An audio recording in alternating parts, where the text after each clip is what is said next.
Kita mulai. Assalamualaikum warahmatullahi wabarakatuh. Waalaikumsalam warahmatullahi wabarakatuh. Nah, jadi materi yang akan Ibu mau sampaikan hari ini adalah sambungan dari yang kemarin ya, yaitu mengenai interaksi antar molekul bagian 2. Oke, gimana? Udah kelihatan slide-nya? Sudah, Miss. Sudah, Miss. Sudah ya? Oke, kita lanjut. Nah, jadi Nak, Ibu akan menjelaskan dulu tujuan pembelajarannya, yaitu tetap kita ingin mengetahui jenis-jenis interaksi antar molekul dan menganalisis jenis interaksi molekul yang terjadi. Nah, oke. Sekedar untuk mengingatkan saja, karena Ibu tahu kalian udah pasti lupa pelajaran yang minggu-minggu lalu, apalagi kita itu libur ya Nak ya. Nah, jadi yang namanya interaksi. Interaksi itu apa? Ada yang tahu? Gaya tarik-menarik. Nah, Ibu belum cerita ke kimianya, sayang. Ibu hanya masih bertanya, interaksi itu apa sih? Ayo. Hubungan timbal balik, Miss. Apa? Hubungan timbal balik, Miss. Hubungan timbal balik. Oke, apa ada lagi yang tahu?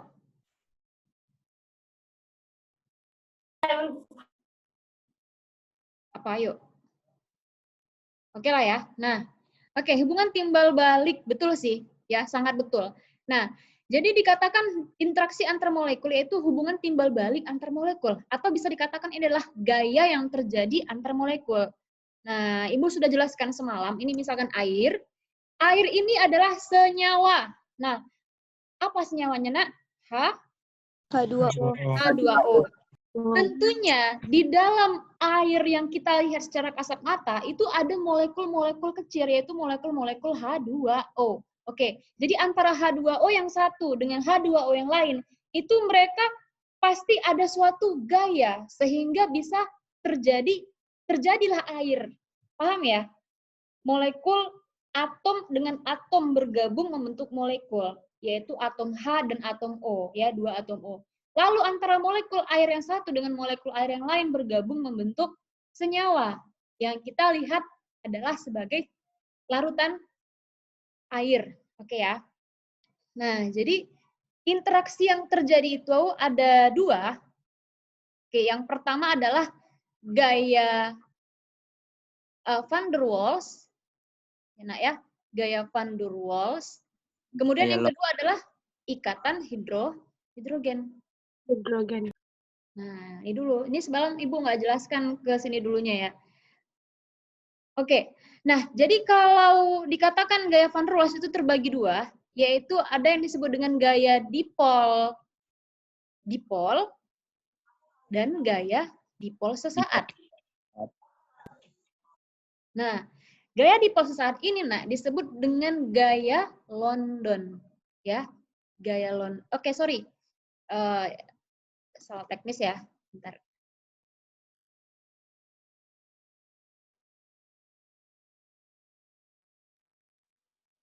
Oke, gaya dipol sesaat itu yang disebut dengan gaya London ya, bukan gaya dipol. Oke, maka kita tulis di sini. Ini adalah gaya London, nama lainnya. Oke, sekarang apa? Pada minggu lalu Ibu telah jelaskan, apa perbedaan antara gaya dipol-dipol dengan gaya London? Ada yang tahu? Ayo. Aduh. Ayo, siapa nih siswanya? Atau Ibu yang manggil nih ya? Marcelino. Dipol untuk polar, Miss. Oke. Zaini ya, dipol-dipol untuk sesama molekul yang polar. Nah, oke, kita buat di sini. Sesama molekul polar, atau kita buat aja polar dengan polar. Oke. Next, Nak. Kalau dia gaya London, itu terjadi antara apa, Marcelino? Non-polar. Iya, sesama non-polar.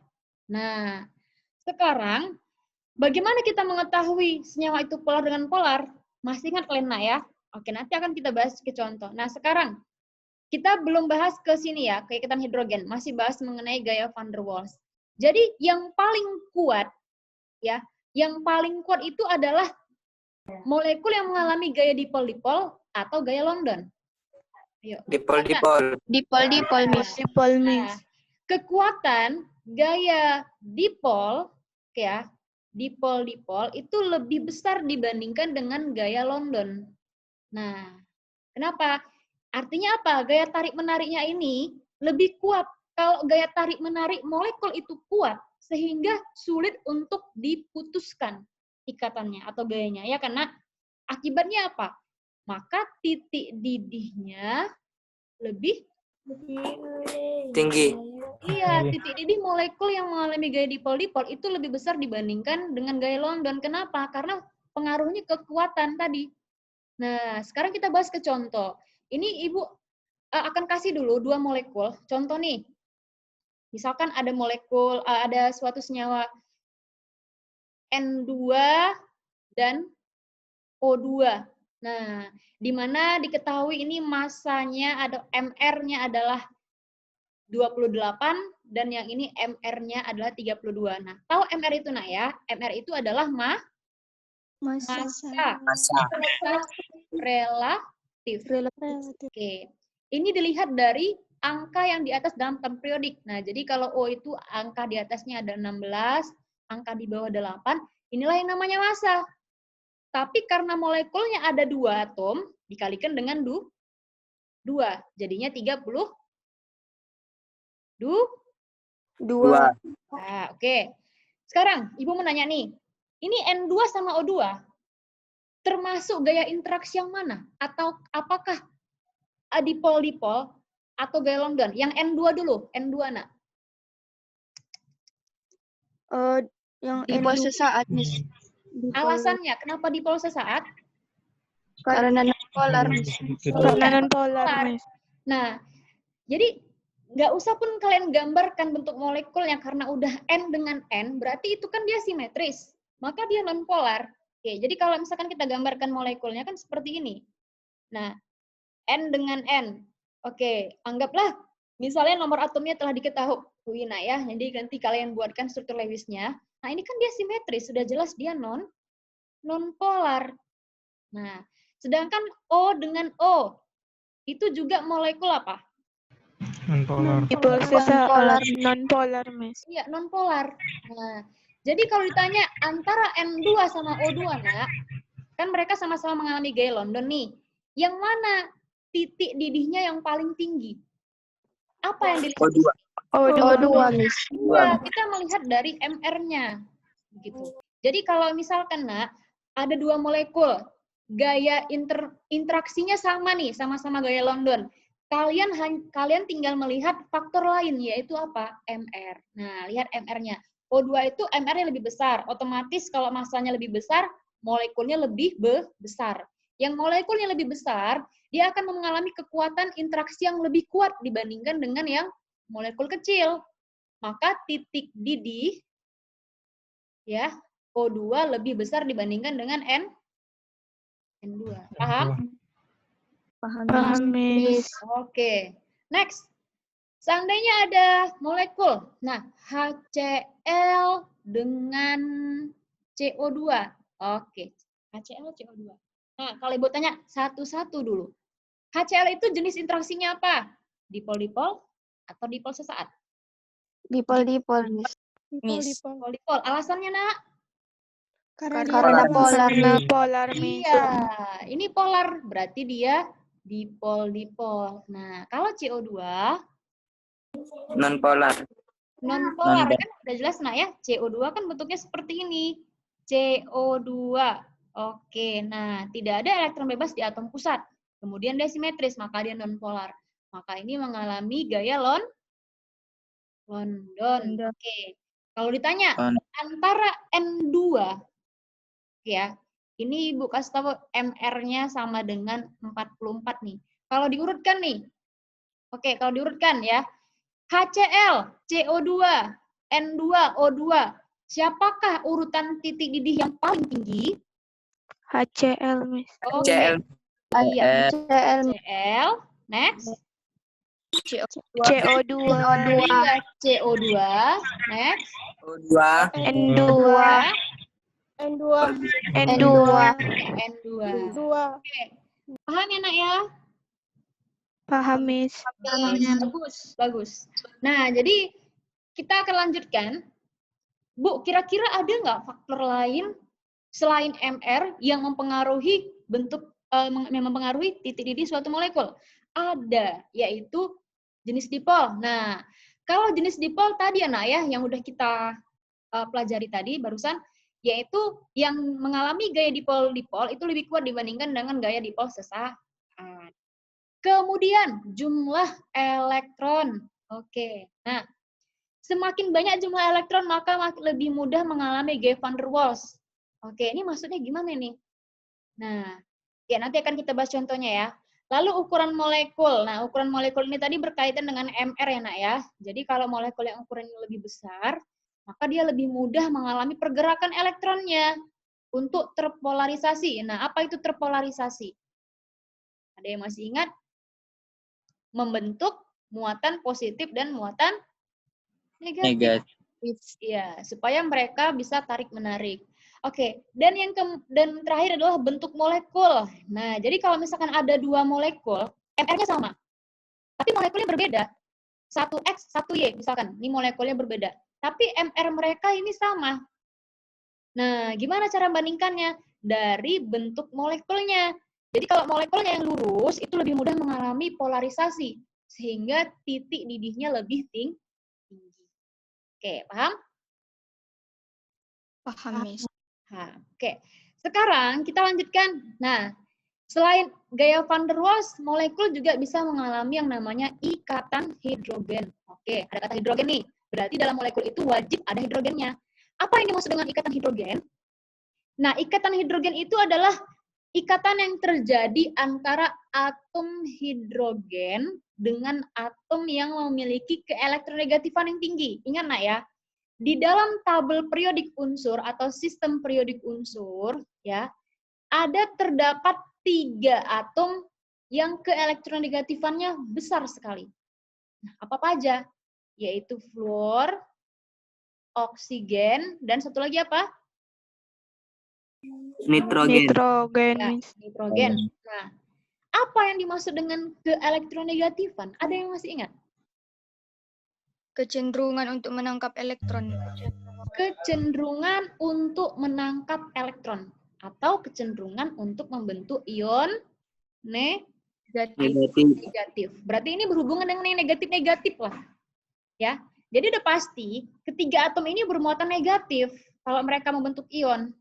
Nah, jadi kenapa? Karena harga keelektronegatifannya tinggi. Oke.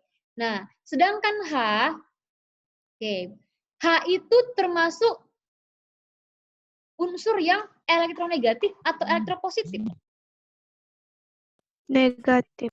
Oh, H itu termasuk unsur yang positif, Nak ya. Nah, H kan bermuatan positif, H positif, tidak ada H negatif. Nah, jadi cocok ketika suatu atom yang elektropositif, hidrogen, nah berjumpa dengan atom yang elektronegatif yang 3 ini, FON, maka akan terjadi suatu ikatan. Bukan lagi gaya. Nah, kalau yang tadi van der Waals yang kita pelajari, itu adalah gaya. Gaya itu tidak sama dengan ikatan ya, Nak ya. Kalau ikatan terbentuk dari apa? Dari ini ikatan. Misalkan H dengan O, ini kan ikatan ya, Nak ya. Ini terbentuk dari apa? Ikatan ini. Yuk. Menarik. Ikatan kovalen itu terbentuk dari apa, Nak? Pemakaian elektron bersama. Iya. Oke, elektron ya. Tetapi kalau dia gaya van der Waals, nah itu kan tidak ada pemakaian elektron bersama di situ. Hanya sebuah gaya tarik-menarik. Nah, jadi beda dengan ikatan hidrogen. Nah ya, kalau ikatan hidrogen dia sama dengan ikatan kovalen. Dia terbentuk dari pasangan elektron. Makanya namanya ikatan.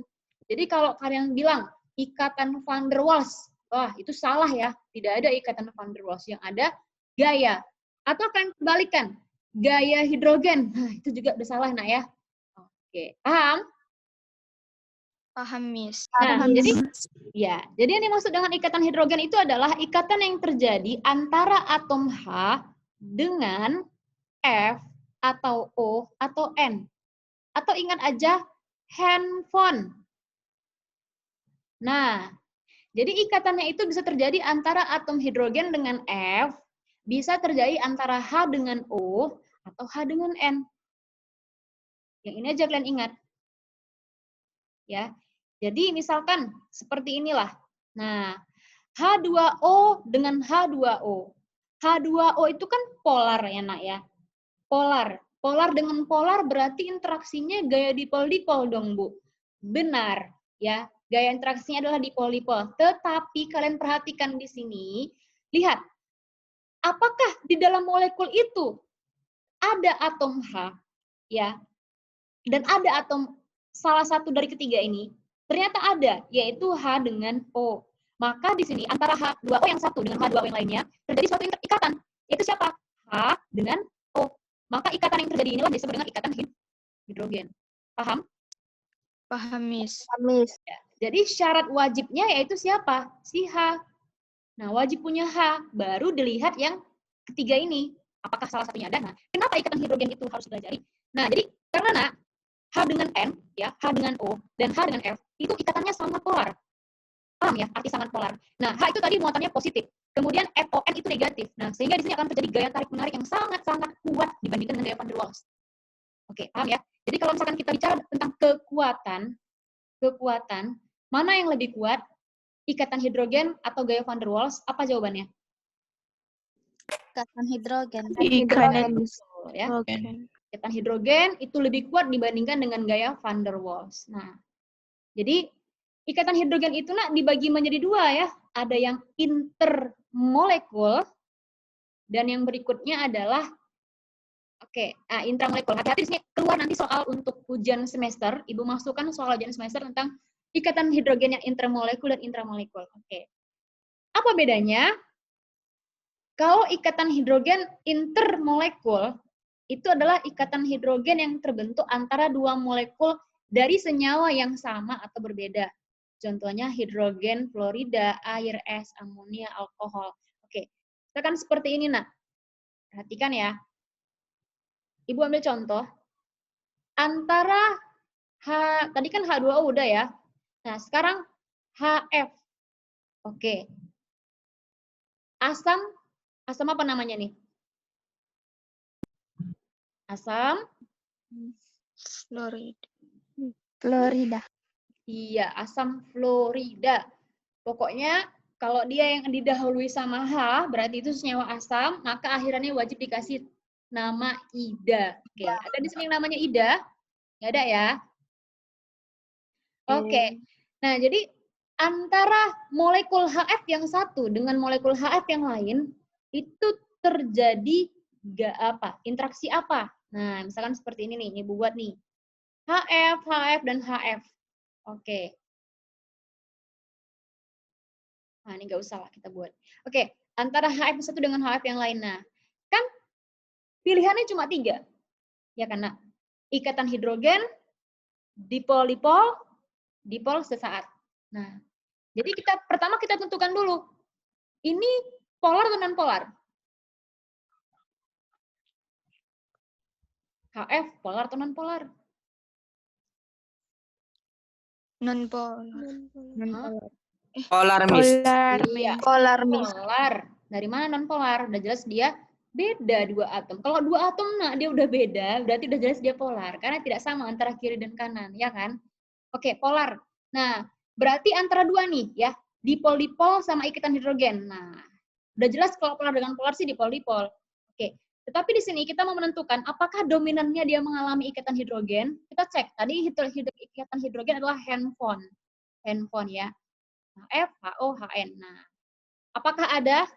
Ada ya, Nak ya? Yaitu siapa? H dengan F. Ya, H dengan F. Nah, jadi kan di sini F-nya punya elektron bebas. Jadi elektronnya inilah yang digunakan untuk berikatan sama siapa? Sama si H. Nah, jadi sepasang elektron punya F ini berikatanlah sama si H. Jadi ikatan hidrogen itu dilambangkan dengan tanda putus-putus. Artinya menandakan dia ikatan hidrogen. Jadi ikatan hidrogen yang terbentuk antara molekul yang di dalam molekul yang berbeda gitu nah ya. Inilah yang disebut dengan ikatan hidrogen apa? Intermolekul. Iya, intermolekul. Nah, artinya ada dua senyawa. Mau itu senyawanya sama atau senyawanya berbeda, nah terserah. Sekarang Ibu menanya lagi. Kalau si H2O sama HF dicampurkan, ya kan? Apakah mereka bisa mengalami ikatan hidrogen? Ya atau tidak? Iya, Miss. Iya. Oke, kita gambarkan ya. H2O. Nah, ini H2O. Ini HF. Oke. Nah, pertanyaannya adalah di sini, yang mengalami ikatan hidrogen antara molekul H2O dengan HF, siapa dengan siapa, Nak? H dengan H. O. H dengan H.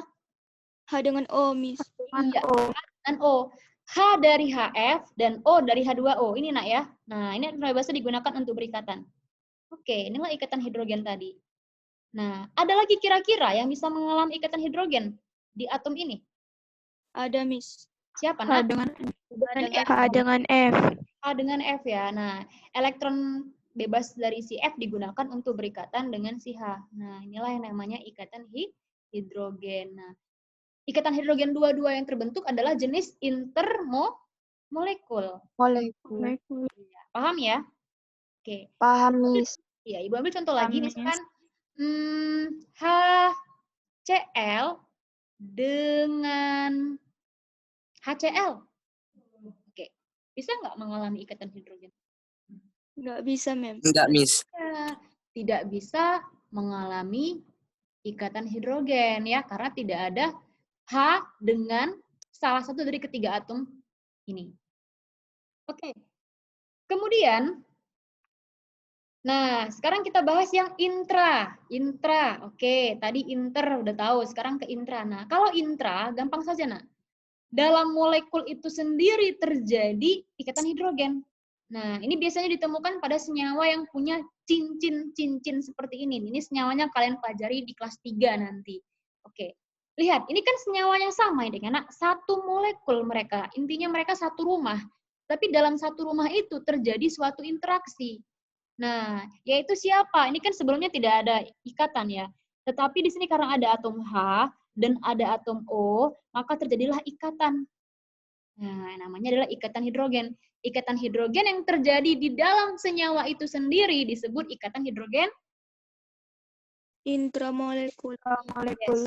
intramolekul. Oke. Udah paham berarti ya? Nah, kemudian kita bahas kekuatannya. Oke, jadi kekuatan ikatan hidrogen kalau dibandingkan dengan gaya van der Waals urutannya ya, itu kekuatan senyawa yang mengalami ikatan hidrogen lebih kuat dibandingkan dengan gaya dipol-dipol. Lebih kuat lagi dibandingkan dengan gaya London. Sehingga titik didihnya urutannya begitu juga.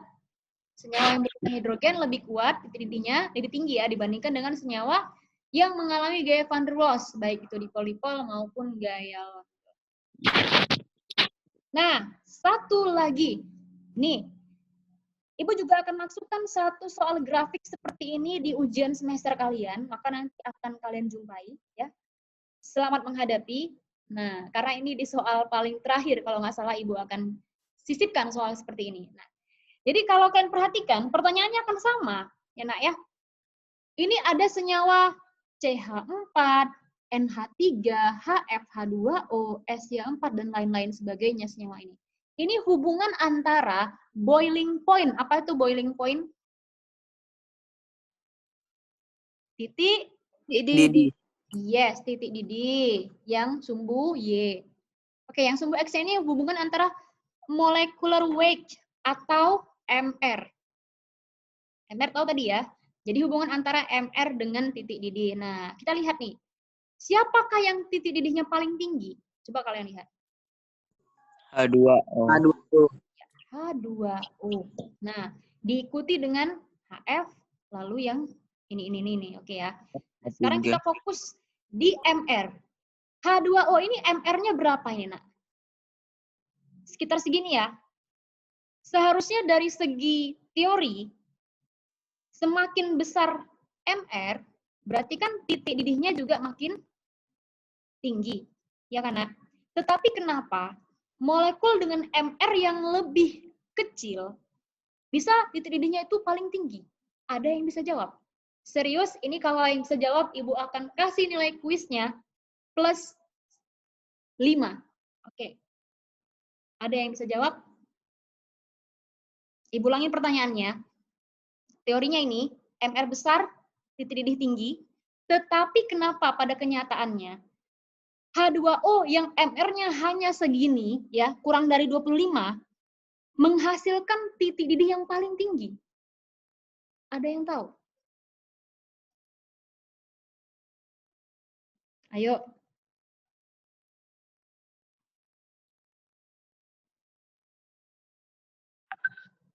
Aduh, nggak ada. Nggak ada ya? Bentuk Oke. molekul, Miss. Zaini?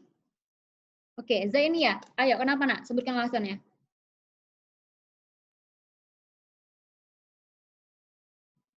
Bentuk molekulnya, Miss. Bentuk molekulnya masih salah. Ini tidak. Ini berhubungan dengan apa yang kita pelajari hari ini, nak ya.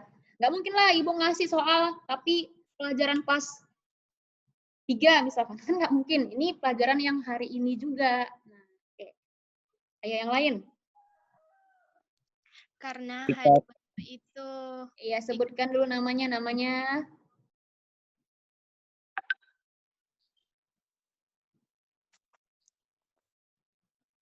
Karena memiliki ikatan hidrogen yang kuat. Yes, itu dia jawabannya. Siapa namanya, nak? Major, Miss.